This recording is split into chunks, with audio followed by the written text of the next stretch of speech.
Elle est célèbre dans le monde entier. La grotte de Lascaux n'est pas accessible au public, mais sa copie exacte dans laquelle on se trouve ici, elle accueille normalement 350 000 visiteurs chaque année. Depuis le début de la crise, depuis octobre, le site est fermé. Mais vous allez le voir, les équipes ont fait l'impossible pour continuer de faire découvrir au public ces peintures créées il y a 20 000 ans. Je vous entends, Benoît et Pauline. Voilà. Ok. Olivier est guide à Lascaux 4. Il fait des visites virtuelles diffusées en direct sur Internet. La gueule carrée du carnassier, l'apparence tachetée du félin, le ventre rond de certains chevaux, certains, voilà, des jambes humaines. Où existent-elles les licornes? Dans le cerveau, dans l'imaginaire. Ils n'ont sans doute pas peint ici ce qu'ils voyaient, mais ce qu'ils pensaient. Lascaux n'est pas une représentation de l'extérieur, mais de l'intérieur. Quand on est guide ou médiateur, on aime le contact avec le public, et c'est très compliqué aujourd'hui, ces temps-ci.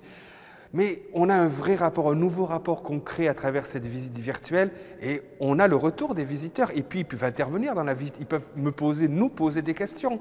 Donc finalement, on aime les vraies visites, mais la visite virtuelle, c'est comme une vraie visite, tout simplement. Alors là, on a pas mal de questions autour des outils et des pigments, donc je pense que ce serait pas mal de demander à Olivier de revenir sur ce point-là. En régie, Pauline et Benoît reçoivent les questions des internautes pour que la visite soit interactive.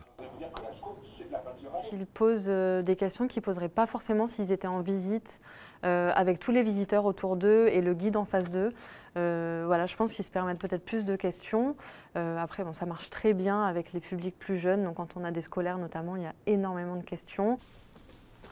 Le site a perdu 40% de son chiffre d'affaires en 2020, mais s'en sort grâce aux aides de l'État. Je crois qu'il faut dire les choses. Avec le chômage partiel, on a des aides qui nous permettent de tenir jusqu'à la réouverture. On n'imagine pas non plus l'impact qu'il y a aussi sur le personnel, hein, puisque quand même, il y aura des dégâts plus ou moins importants sur le personnel. Vous n'arrêtez pas de travailler 4 à 6 mois, voire plus, sans que ça soit difficile à la reprise. Donc on verra ce qui se passera au moment de la reprise. Il faut le numérique, très bien, il vient vous apporter d'autres savoirs.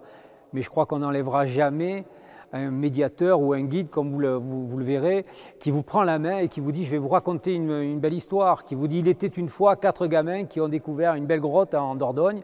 Et ce lien social, il est à reconstruire, il sera à reconstruire. On sera là pour ça. Le site espère rouvrir ses portes cet été. En attendant, ce mode de découverte à distance connaît un tel succès que 2 écoles américaines viennent elles aussi de réserver leur visite virtuelle des grottes de Lascaux.